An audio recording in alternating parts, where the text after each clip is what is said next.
Hello बच्चों, let's see this question. For a solution of weak triprotic acid H3A, Ka1 की value is much greater than Ka2 value and Ka3 value. Ka2 की value given है 10 to the power minus 18, Ka3 की value given है 10 to the power minus 13, A3 minus का concentration given है 10 to the power minus 17 molar. Determine करना है pH of the solution and report your answer as 0 if you find the data insufficient. तो चलिए इस question को solve करते हैं बच्चों. और सबसे पहले ये देखते हैं कि ये क्वेश्चन हमसे किस की कॉन्सेप्ट के बेसिस पे पूछा गया है. अब देखिए, ये जो सवाल आपसे पूछा गया ना बच्चों, ये बेसिकली पीएच कैलकुलेशन का है. और पीएच कैलकुलेशन किसके लिए करना है हमें? तो पीएच कैलकुलेशन करना है हमें फॉर वीक एसिड, और वो भी पॉलीप्रोटिक है, मतलब उससे एक से ज्यादा H+ निकल सकते. ठीक है, तो फॉर पॉलीप्रोटिक वीक एसिड. ठीक है, अब आइए हमारे पास जो गिवन एसिड है उससे रिलेटेड हम कैलकुलेशंस करते हैं और समझते हैं कि कैसे ये इक्वेशन मतलब क्वेश्चन हम सॉल्व कर सकते हैं. अब देखिए, आपके पास जो एसिड गिवन है बच्चों वो दिया हुआ है H3A.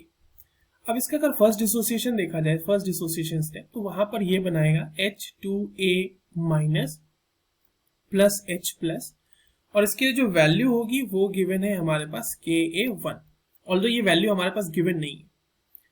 H2A minus again dissociate करेगा और ये डिसोसिएट करके बनाएगा Ha2 माइनस प्लस H+, और इसके लिए हम डिफाइन करेंगे Ka2, और इसकी वैल्यू हमारे पास गिवन है 10 to the power minus 8.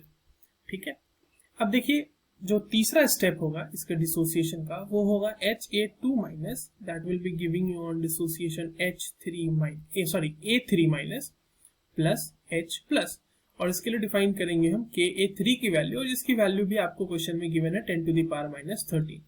और यहाँ पर आप देखें कि जो A3 माइनस है इसका भी कंसंट्रेशन हमारे पास क्वेश्चन में गिवन है, और हमसे इसी के बेसिस पे पीएच ऑफ सोल्यूशन पूछा गया.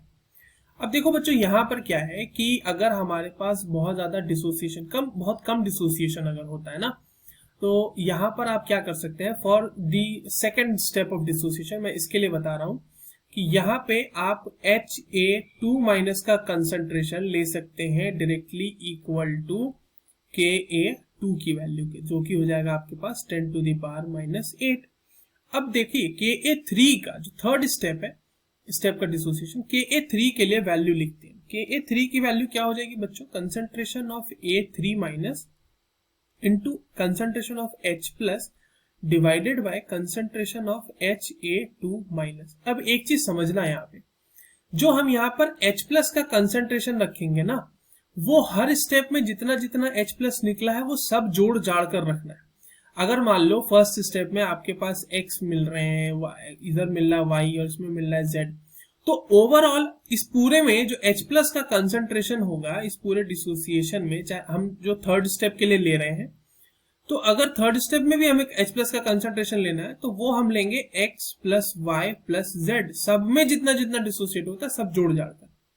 तो वही चीज हमें यहाँ पे रखनी है, और हमें H+ निकालना जरूरी है क्योंकि उसी से हमारा pH निकलेगा.